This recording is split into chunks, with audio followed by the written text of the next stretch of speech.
mbese njye ndi mbokoboko nsanganiye umukiza wanjye, nta cyiza namukoreye, se njye ndi mbokoboko.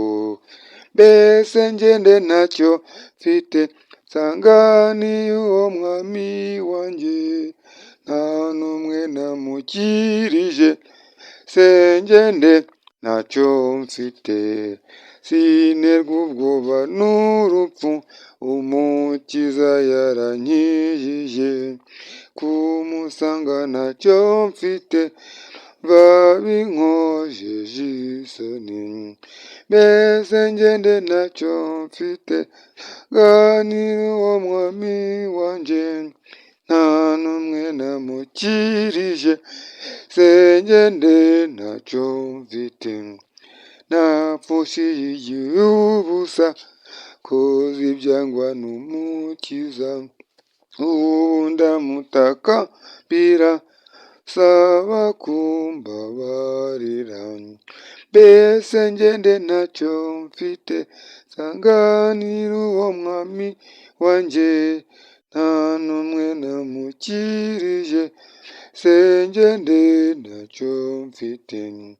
Mwebwe abera mushikare, mukore hakiri kare, dore ijoro riraguye tarakiza imitima.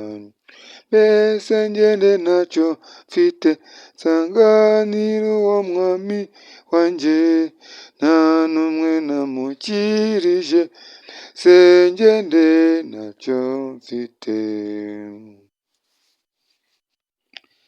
Iyi ni cyano ubugingo buhoraho, turi kumva indirimbo ya 271 mu ndirimbo zo guhimbaza Imana. Iyi ndirimbo irimo iravuga ngo mbese njye ndi mbokoboko. Ese tukibaza, ese koko tugenda imbokoboko? Ni ukwibaza, ese ni iki nakoreye umwami wanjye wankunze? Twabonye uburyo umwami Yesu yadukunze mu kiganiro cyashize. Twabonye urukundo rw'ikirenga, urukundo rwo kwitanga, urukundo rwo kurengera ibiremwa. Ariko ibyo biremwa Yesu yakunze katureba ibiremwa ibyo ari byo. Se ni babandi birirwa mu kabari, ni babandi birirwa mu buraya badashaka gukizwa, ni babandi birirwa baratuka Imana? Katwibaze.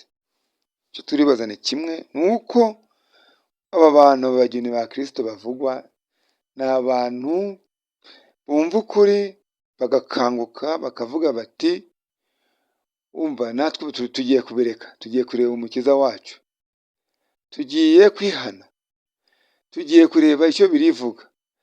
Bumva ijwi ry'Imana bakaryumva mu mutima wabo, ntabwo barinanira. Abo bantu niyo ngo bari kuba ari bakeya. Ese mu gitabo kimwe avuga ngo umuntu umwe niyo hari kuboneka umuntu umwe uvuga ati, Mana ndaje ndetse ibyaha byanjye, akaririra ibyaha bye, akarira kuko yavukiye mu byaha, akihana burundu, akagira umutima ushyitsi, Yesu yitire kuza kumupfira. None nkanswe hari abantu benshi barimo kwigora asingiza umwami Yesu. Ubu ngubu Yesu ari mu nyungu cyane, ari gushima nawe, ari gushimishwa n'abantu bari kwihana. Kuko n'ubundi mwari muzi ko buriya dufite abamarayika baturinda, buri muntu wese afite umumarayika. Birashoboka ko hari n'umuntu ufite abamarayika benshi, kubwo inshingano Imana yamuhaye kuri iyi si, kubwo ibimuhiga. Murebe ibintu byirirwa bitwiruka inyuma.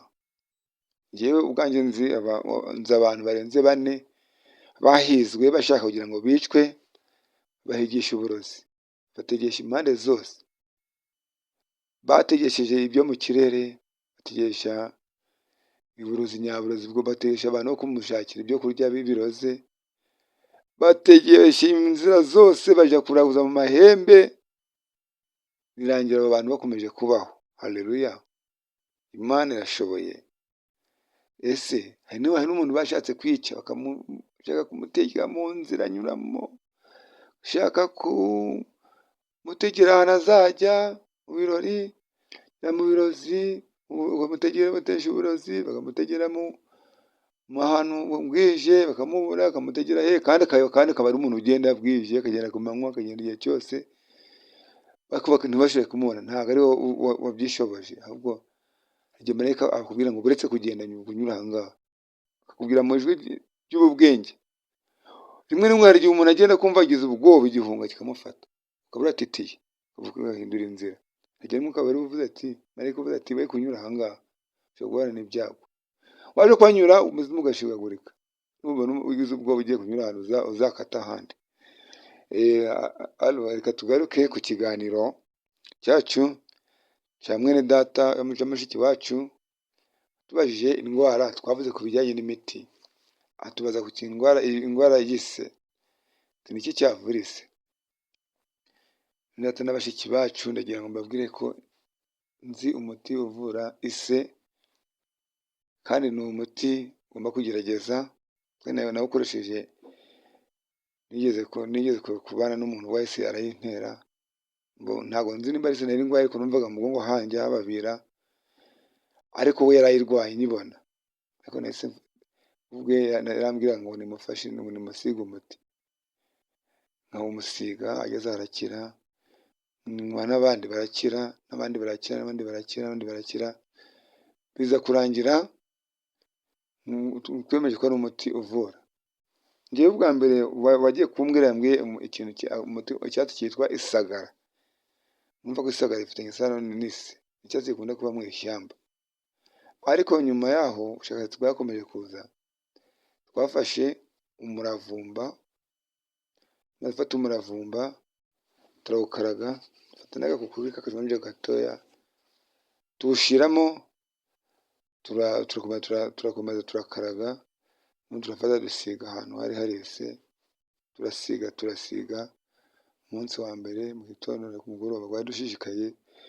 Habwa igihe umuntu ashatse kwishima, tuza kwishima, ufata umuravumba urimo k'agakukuri gakeya, cyangwa se niba udafite n'agakukuri nta kibazo, ukoresha n'umuravumba gusa usige, abe ari wowe wishimisha. Ukajya kwishima, ukishimisha umuravumba, yaza kwishima akishimisha umuravumba. Hasize icyumweru byakize, haleluya. Ariko hari abantu bagiye babisuzugura, bakisiga kabiri afite ise. Umudamu twize guhora afite ise nyinshi cyane, yisigaho kabiri avuga ngo ntabwo uri gukira. Nanjye ndamwihorera, azari kwa muganga, kuko kwa muganga naho habayeho pomade ifashe ise, ndabizi ko ihari, ariko ntabwo nzi uburyo igipimo cyayo, kuko ise abantu benshi barayisiga ikabona ntikire. Iyo pomade yo kwa muganga ivura ise. Murakoze cyane, yari yacana ubugingo buhoraho. Reka dusoreze aha ngaha, ubutaha tuzaza tubabwira n'ibindi. Uwo musiki wacu atubajije muri komenti, twakwifuza ko zongera kutubaza, ndetse n'abandi batubwira ko yakize cyangwa atakize, tukaba twamushakira n'ubundi butabazi, kuko tuzi byinshi, ntabyo tuzi byose tubivuga. Murakoze cyane, mukore subscribe kuri channel ubugingo buhoraho muri benshi, kuko iyo uri kubwira abantu benshi ugafasha abantu benshi biragufasha, n'umutima wumva uruhutse.